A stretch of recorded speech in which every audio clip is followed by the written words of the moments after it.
James. Raf. That's a swish pair of spectacles you got on, mate. Thank you. I got a face furniture in Redfern. You filming me? You recording my visage? I just assumed that we're always being filmed at all times. And you are being filmed right now, not by me, as it turns that's out. true. I'm being filmed by 2 cameras right now, but that's beside the point. Yeah, at a minimum. Is that going to be your best line when you show up to the club wearing your Facebook Ray-Bans? Someone's going to be like, hey, mate, sorry, I'd really appreciate it if you stopped filming my girlfriend with your glasses. And you're like, mate, I just assume I'm being filmed everywhere. Yeah. Speak to the club manager, mate. He's the one who's got 7 cameras in here. And yet you're picking on me, the guy with the cool glasses. And the whole time you've got the flash fully on. Yeah. Just pulsating LED.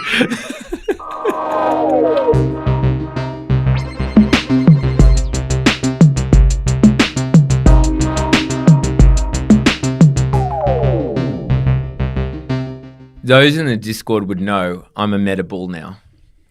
Oh, yeah. Keen listeners to the show would know that I'm a meta bull. You've been a meta bull for a long time. You're a big Zuckhead. I'm a Zuckhead. You believe in his vision. Yep. Yeah. Basically, from 1 month after talking about their many struggles, I completely reversed course. And now I'm full-blown meta bull. It's nice to be able to admit you were wrong in your assumptions. Well, yeah. I was following the trend of the MSM, the Lugan presser. And I was wrong, and now I'm right. And I've seen the light. The media were trying to keep a good man down. Yeah. Mark Zuckerberg. Yeah, a hustler. One of the last founders left in charge of big business. A true pimp. And one of the last on God's green earth. Did it have anything to do with they announced that Meta connects last week? That was the final straw. So, okay, we should go back. Now, actually, let's set the scene. So we've said multiple times basically this year, since doing an episode, I think at the end of last year, about the headwinds towards Meta, which were Apple app tracking transparency, hurting how they measured conversions. And yes, they did actually hit their bottom line. But at the end of the day, because they're so damn big and they have so much data, they're one of the ad businesses that has done best out of ATT because, they have all that data as well as Google. That was a big headwind. TikTok was a big headwind. TikTok seems to have leveled out with regards to its growth and Reels has grown. And so, it basically hasn't hurt them as badly as it looked like in the early stages of that TikTok explosion. So those two things, this year we've been like, well, it looks like they're doing pretty well. I think Threads was a win. I know it's still kind of playing out, but I personally think the numbers are still pretty good. I think he's personally had a bit of a glow up. Zuckerberg. Plus, then from a PR perspective, a lot of the heat's been taken off him and moved to Elon, let's be honest, to the point where he was seen as a savior of that same leftist media. Because it seemed for a moment that he was maybe going to kill him with his fists. Well, there was that, but the Threads versus X thing, everyone was in Team Zuckerberg. And also, I just think that genuinely he's coming across a lot better because with all of the fighting stuff, it's he actually seems to be into that as opposed to his previous kind of attempts at being a normal person, talking about meat and shit. Yeah, his weird little press tour around America where everyone was like, is he running for president? Yeah. He's just in Iowa. And then he was like, actually, I was just trying to learn about Facebook users and the way they relate to the world. And it's okay. That's a normal thing to say. You didn't need to do all that. Yeah. Because I think that genuinely he obviously enjoys his Brazilian jiu-jitsu. He's just talking about something he's actually into as a human. Weird thing for a tech mogul to decide to be into, fighting, but it's genuine, combat right? Sports, sure. It feels genuine. But with the big L, as we said, was at the time something like $45 to $50 billion investment that will end up at about $100 billion investment in Meta, the metaverse, VR, the rebrand. That was a big, big L. And we come to now. And I wonder, indulge me for the entirety of the episode as I wonder, if actually maybe that wasn't an L. The metaverse was not an L. That's big. An accidental non-L, which, that's what you want your L's to be, accidentally not one. That's actually what it's like for me all the time, in every instance. That's how we get, so a lot of people get through life that way, which brings us to Connect. What happened? What happened is... they obviously announced their next round of products last week, Meta. There was an update to the MetaQuest 3, which is just their new VR headset. Sort of expected. It was suggested this was coming along. Yeah. They announced more of their sort of AI work. So they're getting into the AI chatbot space with like a ChatGPT competitor. Yeah. But in true like meta form, it also involves like a chatbot who is just Snoop Dogg. Yeah. I mean, this stuff is questionable to say the least. You know, before you jump fully on Team Raf as like a meta bull, think about the fact that they announced like this audio. Was it Tom Brady and Snoop Dogg? Yeah, totally. There's these kind of... That's playing these weird, but not even playing themselves. They're like playing weird little chatbot characters. Yeah, yeah. So it's something that's going to go away and you won't ever hear that again in 6 weeks. Okay. On that though, let's start there though. What I took away from that was not so much like, you know, like I feel like we've had this before. It's like you can make Google Voices voice to like Morgan Freeman or whatever. You know, that obviously seems insanely dumb. Like, am I going to want to chat to AI Snoop Dogg every day? Of course not. Do I want my AI bot to be in the voice of Snoop Dogg? Some weirdos might. But conceptually, the idea of your AI assistant having a personality as opposed to this like, you know, weird thing you get from ChatGPT, this weird, verbose, clean, non-human like manner in which it kind of interacts with you. Yeah. I took away from it the concept of it having some vague personality. Well, yeah. I mean, just to dwell on this point for a bit before we talk about the meat of the episode, I think it's kind of funny that a few companies are trying this where it's like, okay, the AI, conversational, generative AI stuff has accelerated really quickly over the past 12 months, let's say. It's gone from something that was really only used by tinkerers to something that obviously ChatGPT has a pretty high penetration, like a lot of people use it. But it's used by 100 million people while not having a huge like cultural mainstream understanding. Like normal people aren't talking about ChatGPT all day. No. You know? Or like any of the other things. So you can see all these companies now being like, all right, the fundamentals are there. Let's productize it in a proper way. And it's a very meta way to go about it, to like just get a bunch of celebrities on board, a bunch of like Instagram blue tick types to be like, now they're going to be like the voice of your chatbot. OpenAI also gave it a crack because they announced which we'll talk about a bit in this episode as well, their DALL-E 3, which is their new image generation platform. And they put out a video, which like Sam Altman first tweeted. It had like that jangly sort of acoustic guitar and like triangles and bells kind of vibe musically. Real production music vibe. Yeah. And it just had like the screen on the screen with like someone typing in. And it was like, my daughter keeps talking about a beautiful sunflower hedgehog. Can you show me what that might look like? And it's like, do, do, do, do, do, do. And it like shows this like hedgehog with like a sunflower, like a cute kid's illustration. And then like the person is like, that's cute. Can you tell me a story about that hedgehog? And it's like, do, do, do, do, do, do. And it goes through like this whole telling a bedtime story to a child vibe. Yeah. And that plus when I saw that and I've seen like the Facebook thing, I was like, oh, fuck. They're really trying to sell generative AI and that kind of vibe to like normal people. Yeah. Like a consumer product and not just as like, oh, this is really cool. Yeah, you can upload a CSV and get it to kind of create some like Python kind of scripts out of it or whatever. Yeah. It's more than that. I don't know if your mum will be receptive to that kind of talking. Look how I've organized this CSV file. But yeah, you know, that kind of shit.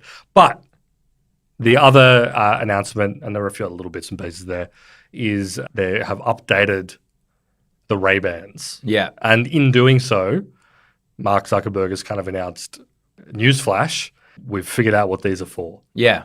Well, this is interesting. So the Ray-Bans, if you missed V1, kind of a weird thing where basically the idea is Meta did a collaboration, I think they were still Facebook at the time, did a collaboration with Ray-Ban where it had a little camera in the glasses. And I mean, effectively you can kind of take a photo by like tapping on the side of it. Yeah. And I think it had little speakers in the back, like the arms. Are they arms? The arms of the glasses had little speakers in them. You're the one wearing glasses, mate.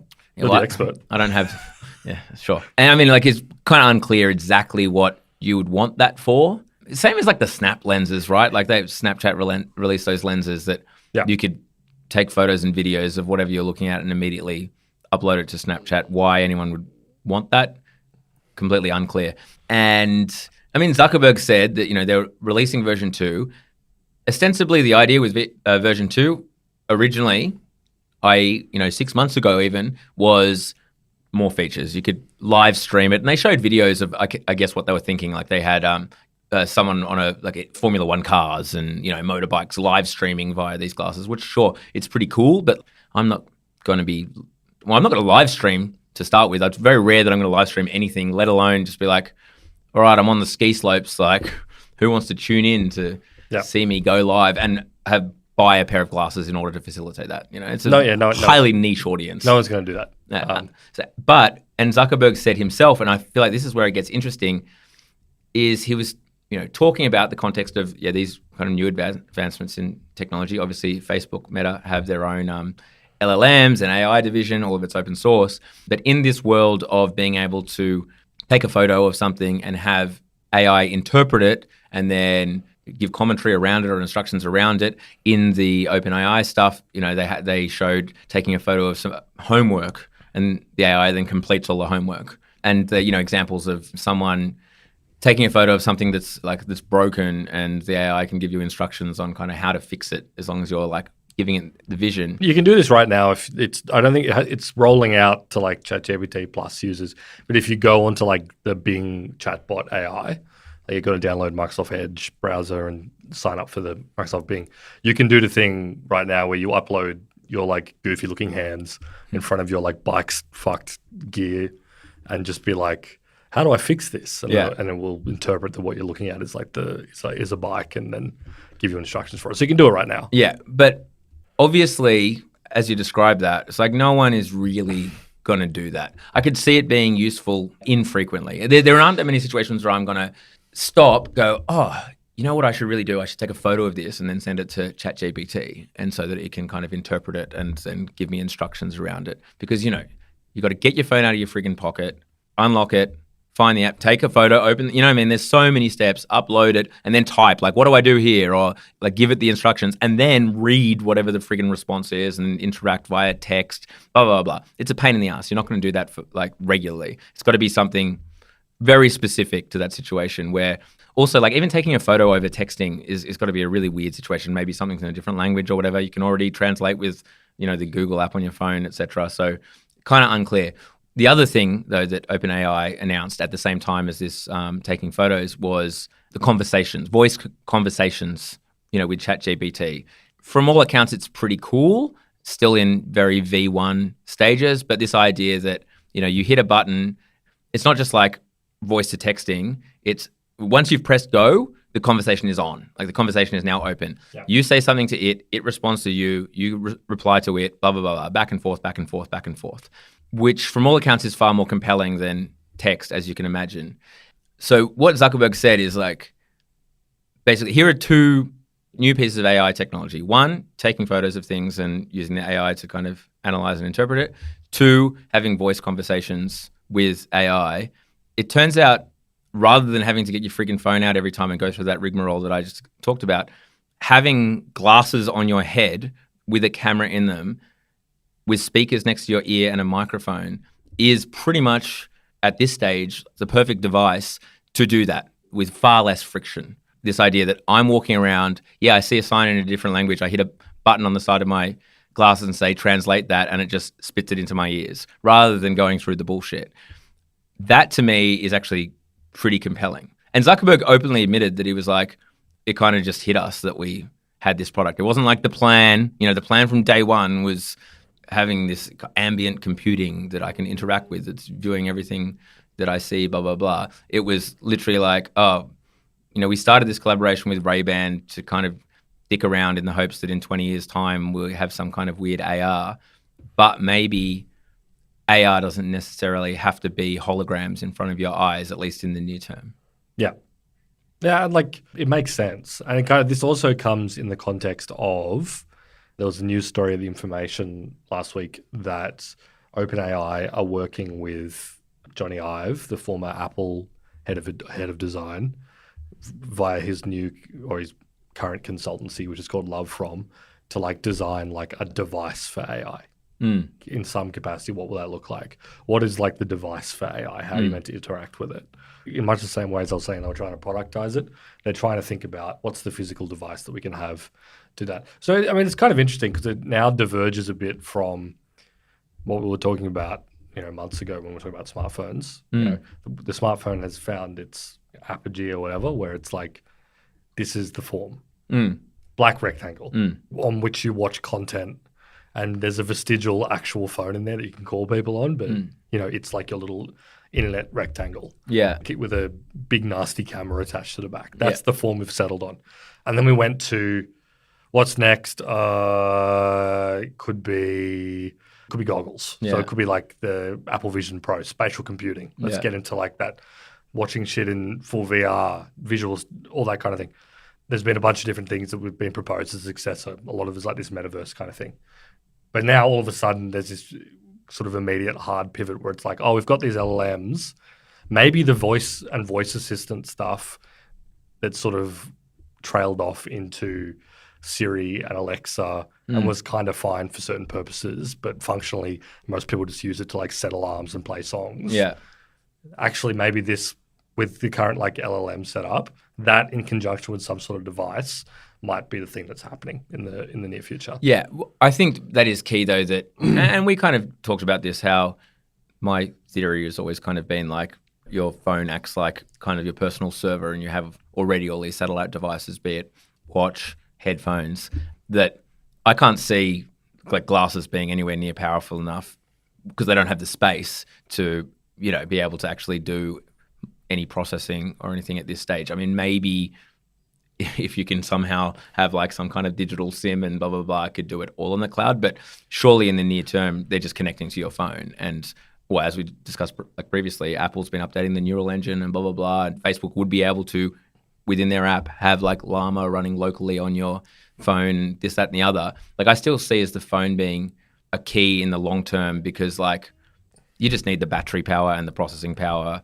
to enable a lot of this stuff until we are in a world, as I said, where like everyone is on 1 gigabyte up and down at all times, like with full, connectivity in a pair of glasses somehow. Apparently modems are quite hard to make for these things. It seems like Apple's having problems with theirs. But anyway, like I see those glasses personally as being useful. And I find it interesting because we said on the Vision Pro episode, and I think it was very clear to me, like as soon as that Vision Pro was announced, it was like, okay, if you want to have real-time 4K in each eye processing of the world around you with zero latency and the ability to then render kind of objects that you can interact with, again, in real time with like no lag, in the form of apps and blah, blah, blah, like you can't be Meta. Like you have to be Apple. Like you just have to be Apple. However, the Vision Pro is going to be a fucking expensive niche product, at least anytime soon. It looks really cool. I want one and I want to use one, and I can see it being really useful, especially for kind of business and productivity, blah, blah, blah, blah.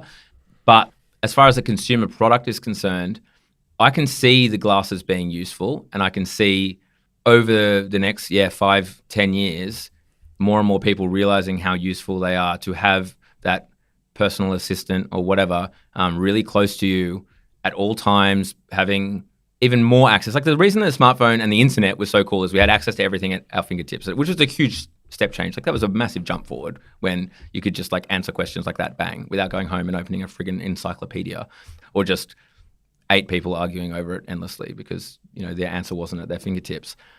The iPhone took over from the personal computer or whatever because it like reduced the friction again because you had it in your pocket. This reduces that friction one more time. I can see this working, and I can see it not only working, but I can't see Apple again for a very long time moving down market and releasing a product like this. If I could be wrong, maybe in the background they're very smart people. They have been thinking about this and working on this, but this kind of fell into Facebook's lap accidentally, and Zuckerberg freely admits it. I can kind of see a little wedge here where you have this down market, not as good. Probably the LLM. We know that like Llama and stuff are good, but they're nowhere near where OpenAI is. They're good enough though. And if it's processed locally on your phone because they don't want to be paying for inference cost and blah, blah, blah, blah, that's going to be shitter again. But it'll be good enough for the amount of friction that you have. And how long will it be until someone like Apple does make a similar product where they're like, well, we have this upmarket thing, but like, how about we take off all of the cameras and blah, blah, blah, blah. I just think that there's a potential wedge there, and it could be very useful and it could work. I haven't tried one. Even talking aloud, like I struggle to think of every single circumstance where I can use it or I would use it, but I can imagine that I would. If Yeah. it's right there, if it's mega easy. Yeah, if it's like, I get it, and I think it's certainly a way more interesting model for kind of like smart glasses than has been offered before, in the sense where it's like, the Google Glass and then Snapchat glasses / the first generation of this one, where it was like, it's a computer on your face, projects stuff onto the lens in front of your eyes, or you look up and you can see notifications and stuff, and you can also take video or take photos and video. It's like, evidently that has not compelled anyone. Because Google Glass literally got run out of Earth by people who thought it was weird. Yes. And the back to basics version of it, where it was like, oh, you can take photos with your glasses and upload them to Instagram or Facebook or whatever, which was like their first generation glasses.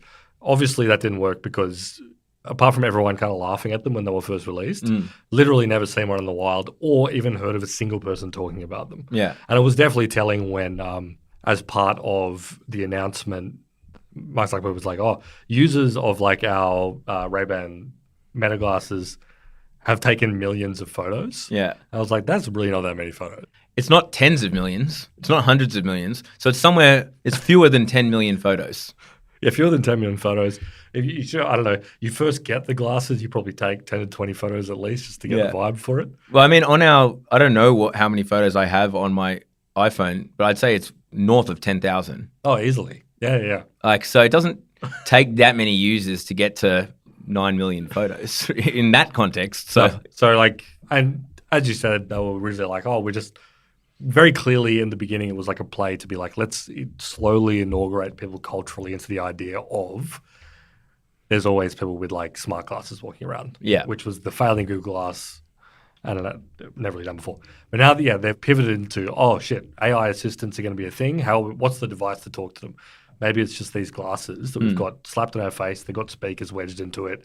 And thanks to the camera, it can see stuff in the world. Yeah. Because the OpenAI visual recognition stuff which you can do through Bing, as I said, is pretty good and like quite impressive. It's not perfect, but it can be like eerily impressive at times of interpreting stuff. Yeah. So that's cool. I'm still not sold that this is a killer app that people would actually buy them for. And I think that there's like still a lot of work to get that over the line, because I kind of agree with you in terms of the progression of less and less friction in your interface. But as we talked about in the smartphone episode, we talked about in our last voice episode where we were more skeptical about this stuff, there's a point where like the gains in that regard are not that high compared to Googling. I'm not even talking about compared to like opening up your phone and physically punching it into ChatGPT, taking a photo, uploading it, and being like, "What's this bug?" Yeah, that'd be cool. I mean, that's one of the. What's that bird? Yeah, what's that bird? Flight? What flight is that? Yeah, exactly. Totally. There comes to a point. I mean, I'm sure there's things that's very useful, but it comes to a point where it's like, even putting aside the AI side of it, how much of a productivity gain is that over Googling? I'm in Sydney and I just saw like a spiky brown caterpillar. Or like, how do I fix my bike's wheel has gone wonky? How do I fix it rather than taking the photo?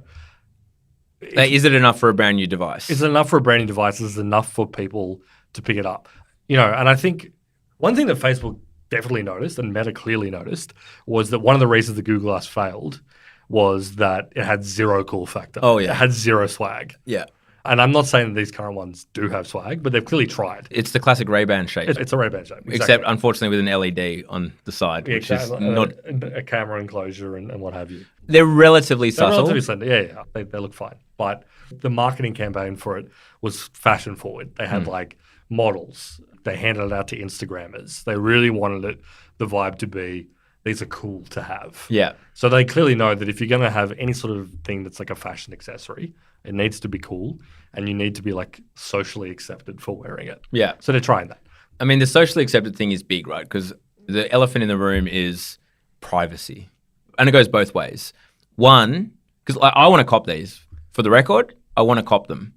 I will be setting up a new Facebook account or whatever. Yeah. Oculus is dead. A new Meta account. Because number one, yeah, from a personal perspective of the user, well, yeah, obviously Facebook is just going to use all of the data to advertise back to you. Yep. Some people argue that I want ads to be specific to me and useful. Exactly. If you look at a spiky brown caterpillar for more than 10 seconds, you want your ads to reflect the fact that you did that. Yeah, exactly. Marketing connects people with the brands they love. And so obviously I would like more relevant ads. How true that is. Yeah. The other side of it being, like if you're filming and like AIing everyone that you talk to or whatever, there are some privacy issues that are brought up then. But as I've said again and again on Down Round, we lost that war 20 years ago, in my opinion. That's my opinion. Is this worse? Maybe, maybe not. But there are cameras on every single street corner, every club you walk into, anywhere you go, you're being filmed. You don't know if, if Sunglasses Hut, where you're about to pop into to buy your new Meta glasses. Is that where you're buying them? Sunglasses Hut? Probably on something. Or Ray-Ban. I think Ray-Ban sells them direct. Whatever. Who knows where they bought? It's not an ad for them. It's not an ad for anything other than the advertising you hear. Thank you to our loyal advertisers. I don't know who you are because it's fully programmatic, but I endorse you. 100%. 100% endorsed this ad. Maybe we can insert one there, but maybe if we haven't, well, here I'm still going. Anyway, yes, I kind of get that. Like there's some company that's in the States, I don't know if it's active in Australia, maybe it is, primarily for private investigators, but you don't have to be a private investigator to be part of this network, where basically you pay a monthly subscription. As part of your monthly subscription, you have to have a camera in the front of your car that is scanning every single license plate that you drive past. And through being part of this network and having the camera in your car and paying your monthly subscription, you're then able to look up other license plates on the database and see where that car last was. So if you're trying to track someone, it's like, well, here's all the places their car drove. That's just happening. There's no real way to stop that. I mean, you could legislate against this kind of stuff, but the reality is, if there are cameras and identifiers such as A, license plates, or B, your goddamn face and databases of your face, it's going to be like, we lost the fight. No, I agree. That's certainly the case.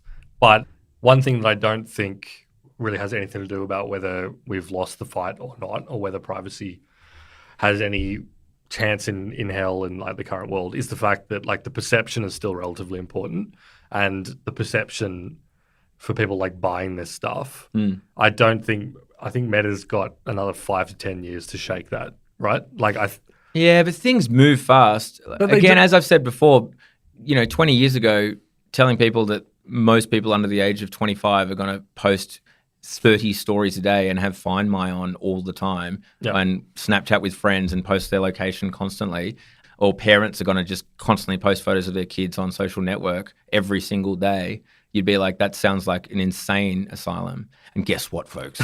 It bloody is. It bloody is. Sovereignty now.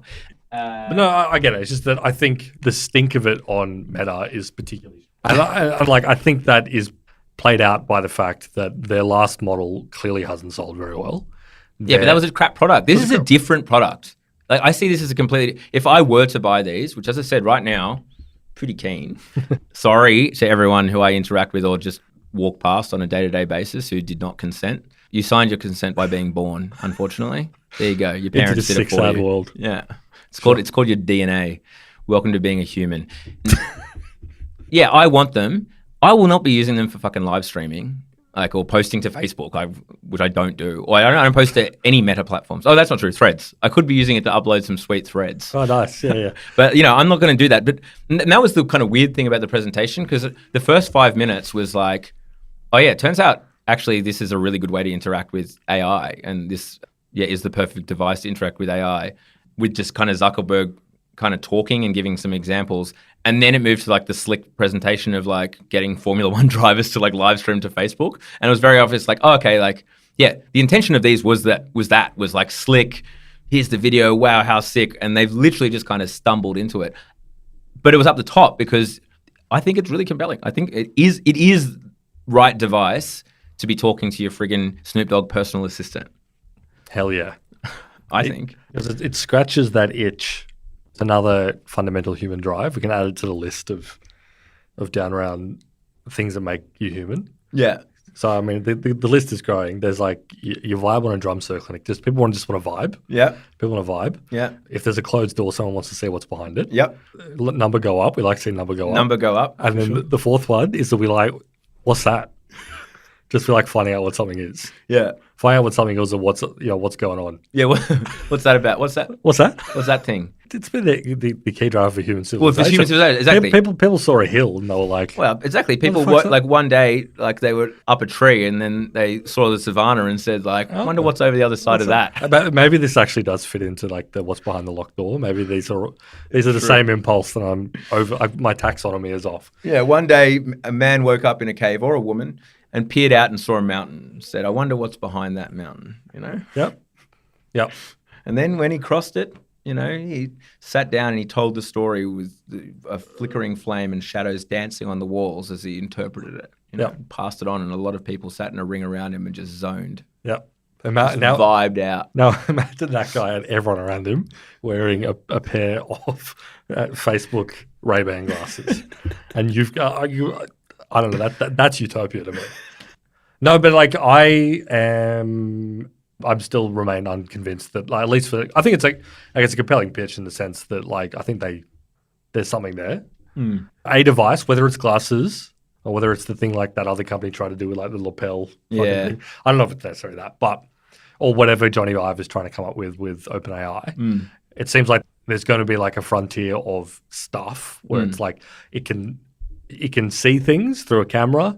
You can speak to it and it can speak back to you, maybe out loud or through headphones connected or whatever. But you can converse with it essentially. Yeah. Have a conversation about things that are out in the real world. And I agree that if you extend the definition of AR to sort of include that kind of stuff, at least there's something there is what I'm getting at.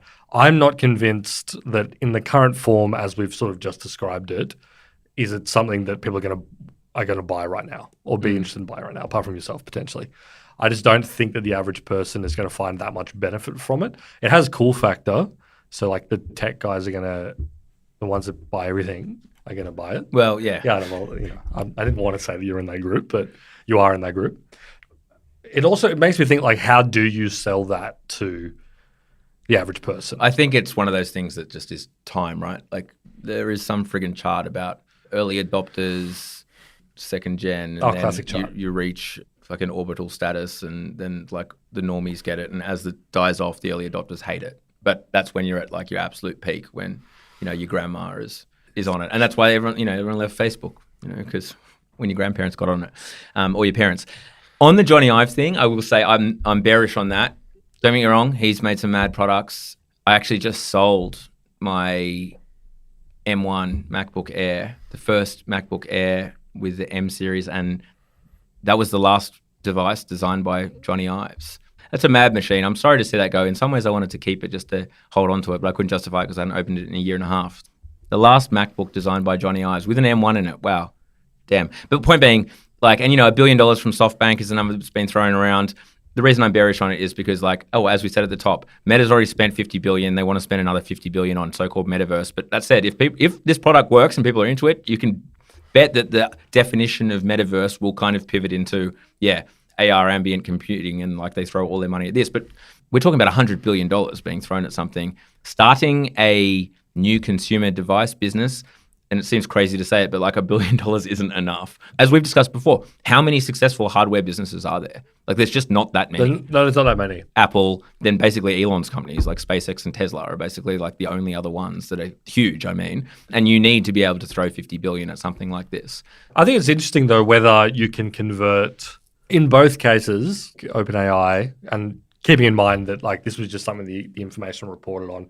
There's no evidence about how far along it is or whether it's even real, or in the sense that it's something they're actually working on and they're just consulting. Yeah. And spitballing ideas. But it would make sense that Altman would want, again, all these people want devices, so they're not beholden to Apple or Google. Or whoever. Although now in this modern AI thing universe, no, you're beholden in both directions to the hardware that puts you in front of the customer. Exactly. But also the squillions of dollars of hardware you're using to power your product.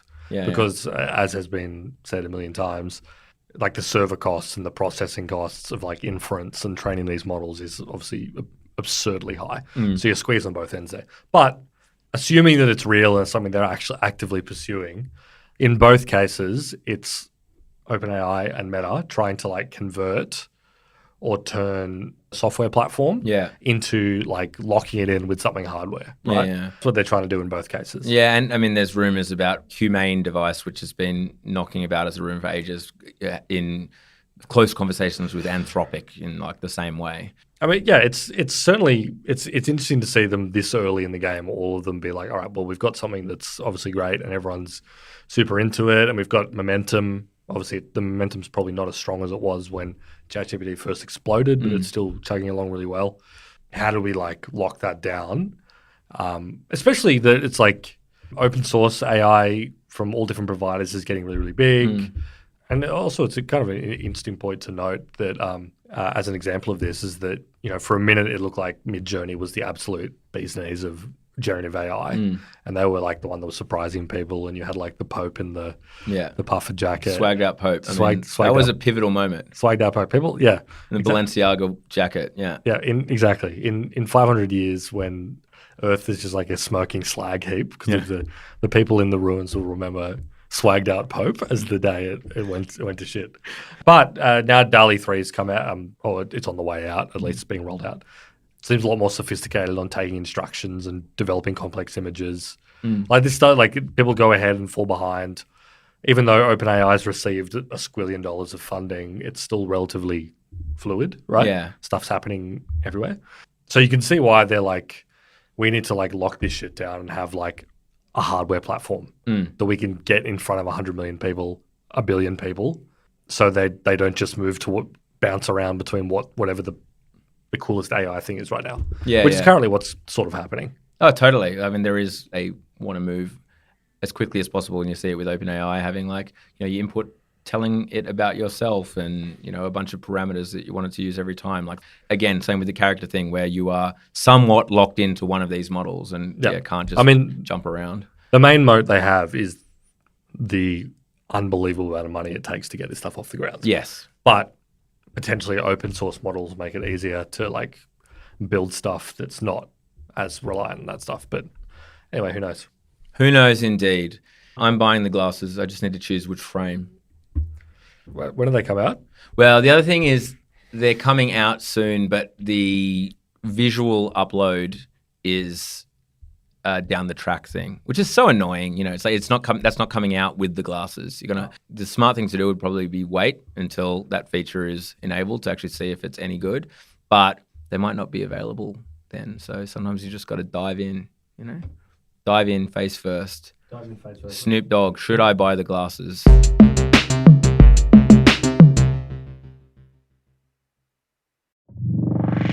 If you're listening to this, have I got an offer for you? Imagine this, but twice a week and without any interruptions. No interruptions, no ads, 2 episodes a week. Yeah. Sounds pretty good to me. There is a world in which this is possible. Yep. If you go to downround.net, $7 a month. $7 a month, that's not a week, that's $7 a month. Extra episode, no ads, hang out with the lads. Yep. That's me and you. You can hang out with our audience perhaps soon, who knows, of which the gender breakdown is different to the gender breakdown at the table here. Sex breakdown. Okay. That went off the rails. So keep it short and punchy the way it currently is. Let's no longer talk about gender. We can't talk about gender. All right, cool.